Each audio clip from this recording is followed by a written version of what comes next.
So now we are going to discuss about the nuclear reactor. So the nuclear reactor is based on the principle of nuclear fission. So we already know and we are already discussed about nuclear fission and fusion reactions. So first of all, see this diagram and I will explain the part by part. And first of all, first part is core. So core is the head part to the nuclear reactor. Okay, this core is nothing but the nuclear reactor core, and which contains the fissionable materials. Okay, that fissionable materials are, we called it as a reactor field. Okay, or nuclear reactor field. That fuel regions, okay, that fuel regions are, we called it as the reactor core. Okay, సపరేట్గా మనకి middle పార్ట్లో ఏదైతే ఉంటుందో దాన్ని core part అంటాం. ఆ కోర్లో మనకి ఏముంటుంది, ఫ్యూయల్ రీజియన్ ఉంటుంది కాబట్టి దాన్ని న్యూక్లియర్ రియాక్టర్ కోర్ అంటాం. ఓకేనా, ద ఫ్యూయల్ ఎలిమెంట్స్ ఆర్, ఇక్కడ మనకి ఏమున్నాయి, ఫ్యూయల్ ఎలిమెంట్స్ ఉన్నాయి. ఆ fuel elements that nothing but fuel rods also. Fuel రాడ్స్గా మనం ఏ యూజ్ చేసుకుంటాం అనుకున్నాం, యురేనియం మెటీరియల్స్ని యూజ్ చేసుకుంటాం. ఓకేనా, ఈ ఫ్యూయల్ రాడ్స్ని మనం ఈ చుట్టూ మనకి కోర్ పార్ట్కి చుట్టూ మనకి అల్యూమినియం కోటింగ్ అనేది ఒకటి ఉంటుంది. అల్యూమినియం సిలిండర్స్ కోటింగ్ అనేది ఒకటి ఇన్సర్ట్ చేస్తాం అన్నమాట. ఓకేనా, అండ్ నెక్స్ట్ పార్ట్ ఏముంది, కోర్ అయిపోయింది. కోర్ అయిపోయిన తర్వాత ఇక్కడ రిఫ్లెక్టర్ ఉంది, న్యూక్లియర్ రిఫ్లెక్టర్ ఆర్ ఇవేంటాయి మనకి moderators, nuclear moderators. So nuclear moderators ఎందుకు యూజ్ చేస్తామంటే మనకి కోర్లో న్యూక్లియర్ ఫిజన్ రియాక్షన్స్ అనేవి జరుగుతూ ఉంటాయి. సో ఫిజన్ రియాక్షన్ జరిగినప్పుడు మనకి 3 స్లో మూవింగ్ న్యూట్రాన్స్ అనేవి ఫామ్ అవుతాయి with the enormous energy. So దాంతో పాటుగా మనకి ఫాస్ట్ మూవింగ్ ఎలక్ట్రాన్స్ కూడా ఫామ్ అవుతూ ఉంటాయి. సో ఇక్కడ ఈ మోడరేటర్స్ దేనికి యూజ్ చేస్తామంటే ఫాస్ట్ మూవింగ్ న్యూట్రాన్స్ వాటి ప్రాసెస్ని, అంటే ఆ మూవ్ అయ్యే ఫాస్ట్నెస్ని తగ్గించడానికి. So to slow down the fast moving neutrons. So okay, ఈ మోడరేటర్స్ అనేవి ఎందుకు యూజ్ చేస్తాము, ఫాస్ట్ మూవింగ్ న్యూట్రాన్స్ని మనకి స్లో డౌన్ చేయడానికి, వాటి ప్రాసెస్ స్లో డౌన్ చేయడానికి న్యూక్లియర్ మోడరేటర్స్ని యూజ్ చేస్తాం. And which contains the high boiling point and లో అటామిక్ నంబర్. ఓకేనా, లో అటామిక్ నంబర్ ఉంటుంది. And the next one is nuclear reflectors. Okay, nuclear reflectors ఎందుకు యూజ్ చేస్తామంటే ఈ న్యూక్లియర్ రిఫ్లెక్టర్కి డెఫినేషన్గా చెప్పాలంటే the region surrounding the reactor core. Okay, the region surrounding the reactor core, which we called it as a nuclear reflector.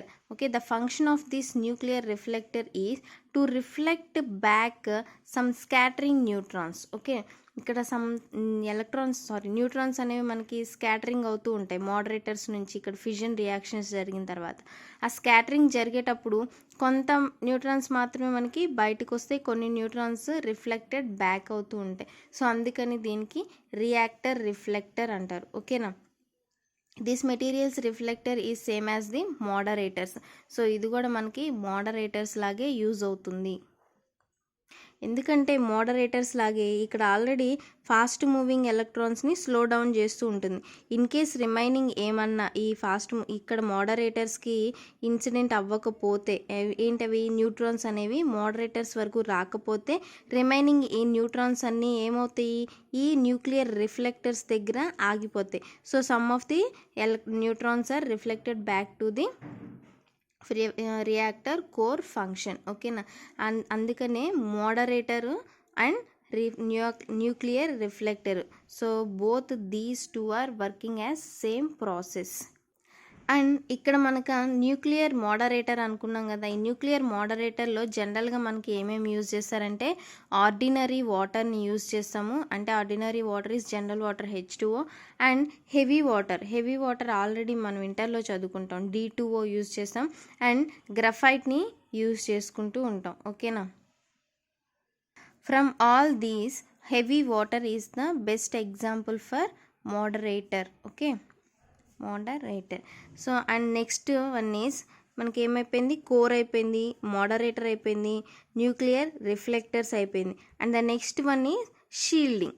Okay, shielding and cadmium rods, controlling rods. Okay, ఈ cadmium controlling రాడ్స్ని ఎందుకు use చేస్తామంటే ఎందుకు use చేసామంటే ఇక్కడ మనకి neutrons అనేది release అవుతూ ఉంటాయి. న్యూట్రాన్స్ అనేది యురేనియంతో కలిసి మనకి చైన్ రియాక్షన్ అనేది ఫామ్ అవుతుంది. అప్పుడు అదేమవుతుంది, అన్కంట్రోలబుల్ చైన్ రియాక్షన్ అవుతుంది కాబట్టి it may be explosive. So అప్పుడు ఏమవుతుంది, ఎక్స్ప్లోజ్ అయితే రియాక్టర్ అనేది డ్యామేజ్ అవుతుంది కాబట్టి ఇక్కడ మనం కాడ్మియం కంట్రోలింగ్ రాడ్స్ని యూజ్ చేసుకుంటాం. ఓకేనా, ఈ కంట్రోలింగ్ రాడ్స్ ఏం చేస్తాయి, ఆ చైన్ రియాక్షన్స్లో వచ్చే న్యూట్రాన్స్ని అబ్జార్బ్ చేసుకొని మనకి ఏం చేస్తాయంటే న్యూట్రాన్ లెవెల్ని, అంటే మనకి ఫాస్ట్ మూవింగ్ న్యూట్రాన్స్ ఉంటాయి కదా, ఆ లెవెల్స్ని కూడా ఇక్కడ కాడ్మియం రాడ్స్ అనేవి తగ్గించేస్తాయి. అంటే మోస్ట్ న్యూట్రాన్స్ ఇక్కడ కాడ్మియం రాడ్సే మనకి అబ్జార్బ్ చేసుకుంటాయి. So the condition of the reactor depending upon the effective multiplication factor. So దాంట్లో ఏంటంటే K E equal to P/A+L.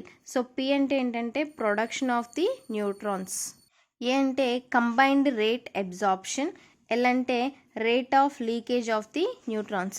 If K E equal to 1 chain reaction is critical. ఓకేనా, చైన్ రియాక్షన్ అనేది మనకి క్రిటికల్గా ఉంటుంది.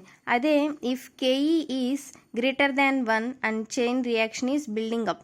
సో బిల్డింగ్ అప్ అంటే ఇంకా చైన్ రియాక్షన్ అనేది డెవలప్ అవుతూ ఉంది అని. And if KE is less than 1 chain reaction is dying down. Okay, chain reaction is dying down. So then only we can control the chain reaction when Ke is less than 1. Okay, and the next one is reactor shielding. So this reactor shielding is we have various types of the harmful radiations are emitted from the nuclear core. That rays are harm the nuclear process and the person working in the nuclear reactors. Hence these walls are constructing by using the cement and concrete around the reactor, which are known as the protecting shielding. Okay, which are known as the protecting shielding or shielding. Okay, and the next one is coolant. So ఇక్కడ మనకి number of hot air అనేది మనకి బయటకు వస్తూ ఉంటుంది. So ఈ hot air అనేది చాలా ఎక్కువ డిగ్రీస్, మనకి ఎక్కువ టెంపరేచర్ అనేది వస్తుంది కాబట్టి ఇక్కడ మనం ఏం చేస్తామంటే వాటర్ సప్లై అనేది చేస్తాం. Water supply through out the circuit వెళ్తుంది మనకి. ఇక్కడ తర్వాత ఏమవుతుందంటే హాట్ ఎయిర్ అనేది మనకి కొంచెం కూల్ అవుతూ ఉంటుంది.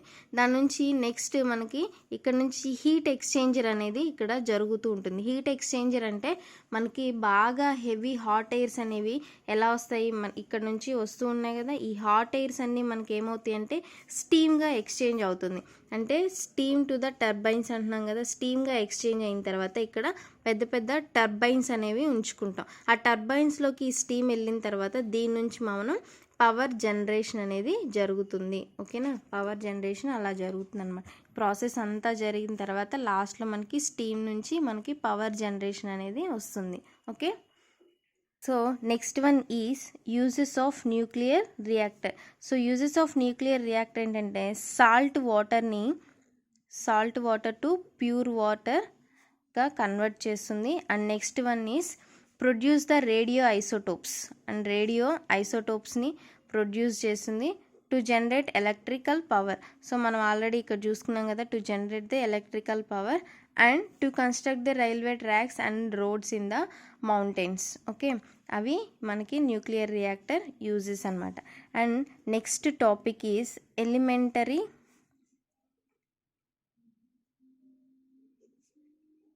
Particles. Okay, so this elementary particle, the word elementary particle is used for these particles which are not themselves made of the other particles. For like examples, electrons, protons, neutrons and leptons,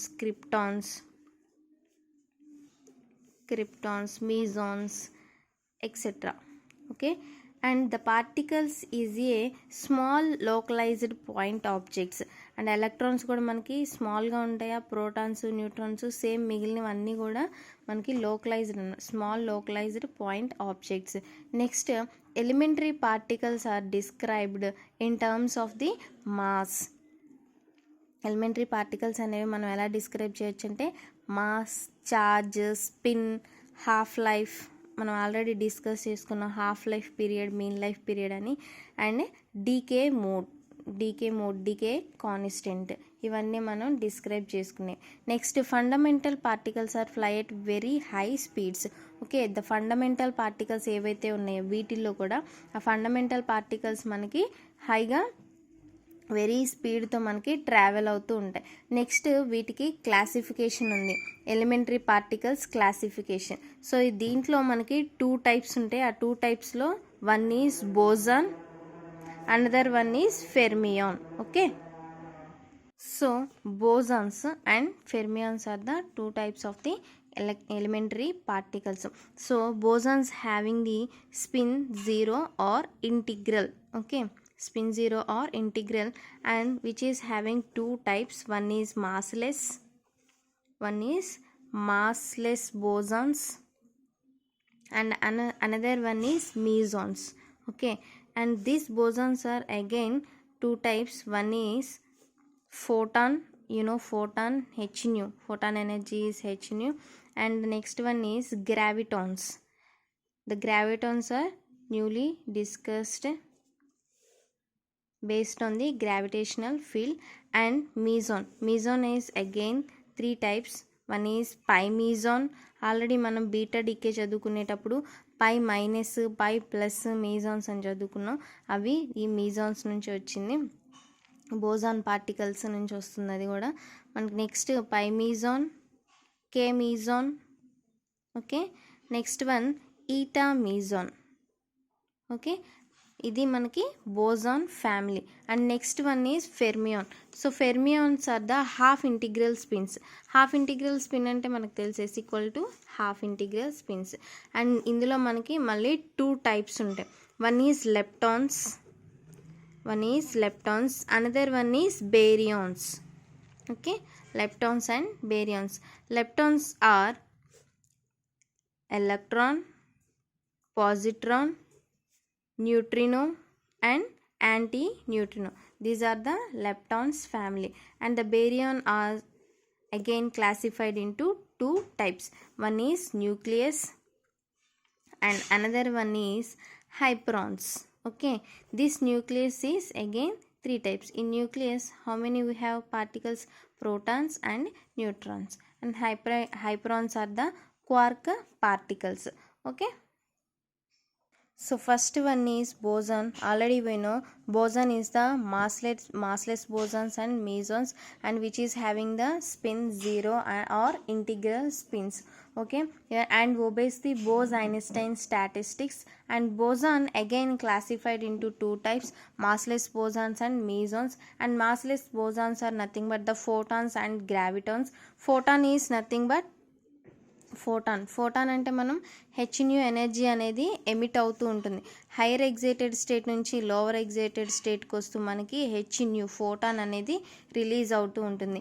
so this concept is based upon the quantum electromagnetic radiations and its spin is unity. Okay, and next one is mesons. So mesons, already mesons having the 3 classifications: pi mesons, k mesons and eta mesons. Okay, and its spin is integral. So its spin is integral means 0, 1, 2, 3 and so on. So the number of groups are pions, chions. వీటినే మనం ఏమంటామంటే పై మీజాన్స్ని పయాన్స్, kaons, ఈటాయాన్స్ అంటాం. So Mizan ప్లేస్లో మనకి ions అని వస్తుంది, pions, kaons, ఈటాయాన్స్. Next one is fermions. Okay, fermions. So already all fermions are the half odd integral spins. Okay, and which obeys the Pauli's exclusion principle. Okay, Pauli's exclusion principle enti?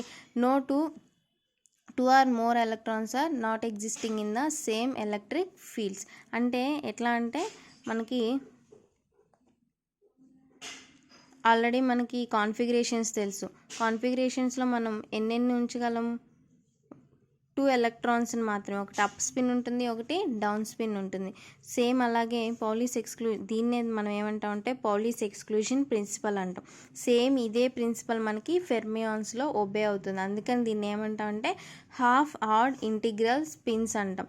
And which obeys the Pauli's exclusion principle and Fermi Dirac statistics also. Here Bose Einstein statistics, ఇక్కడేమో మనకి Pauli's exclusion principle and Fermi Dirac స్టాటిస్టిక్స్ని obey చేస్తుంది. అండ్ fermions are classified into 2 types. One is leptons, another one is baryons. Leptons are the lighter thin mesons. Okay, lighter thin mesons, member of the group of electrons, positrons, ఇవన్నీ మనకి leptons లో members అన్నమాట. Neutrino, and this one is anti-neutrino. And next one is baryon, and baryon is again classified into 2 types. One is nucleus and another one is hyperons. So nucleus is again classified into, it consists of protons and neutrons and these antiparticles, అంటే proton antiparticle and neutron antiparticles కూడా ఉంటాయి. And hyperons are the extremely unstable somewhere in the heavier particles. వీటి spin కూడా మనకి 3/2 ఉంటుంది. So these are the heavy particles in the elementary particles. Okay, and these are again divided into the following subgroups. So మనకి hyperons అనేవి again classified into 4 types. okay, again classified into 4 types. One is lambda, లేదా ఇట్లా రాసేసుకోండి.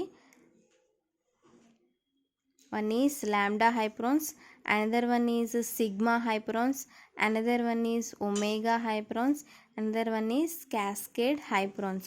So మనకి lambda అంటే తెలుసు, sigma అంటే తెలుసు, omega అంటే తెలుసు. సో క్యాస్కేడ్ అంటే ఏంటంటే మీకు దీన్ని క్యాస్కేడ్ అంటాం. ఓకే, ఈ సింబల్ని క్యాస్కేడ్ అంటాం, దీన్ని కూడా క్యాస్కేడ్ హైపరాన్స్ అనమాట. సో ఇక్కడతో మనకి చాప్టర్ ఎండ్ అయింది. దీని నెక్స్ట్ మనకి న్యూక్లియర్ ఫ్యూజన్ రియాక్షన్స్ ఉన్నాయి. అది న్యూక్లియర్ ఫ్యూజన్కి మనకి ఒక డిఫరెన్సియేషన్ టేబుల్ ఉంది. ఆ డిఫరెన్సియేషన్ మనం ఆల్రెడీ డిస్కస్ చేసుకుంది, అది ఒకసారి చదువుకోండి. అండ్ నెక్స్ట్ వన్ ఏంటంటే ఇదే టేబుల్ మీకు ఇంకొకసారి ఉంటుంది లాస్ట్ పేపర్లో. సో ఆ టేబుల్ కూడా ఒకసారి చూస్తే ఈజీగా అర్థమైపోతుంది. సేమ్ ఇదే టేబుల్ అది కూడా. ఓకే.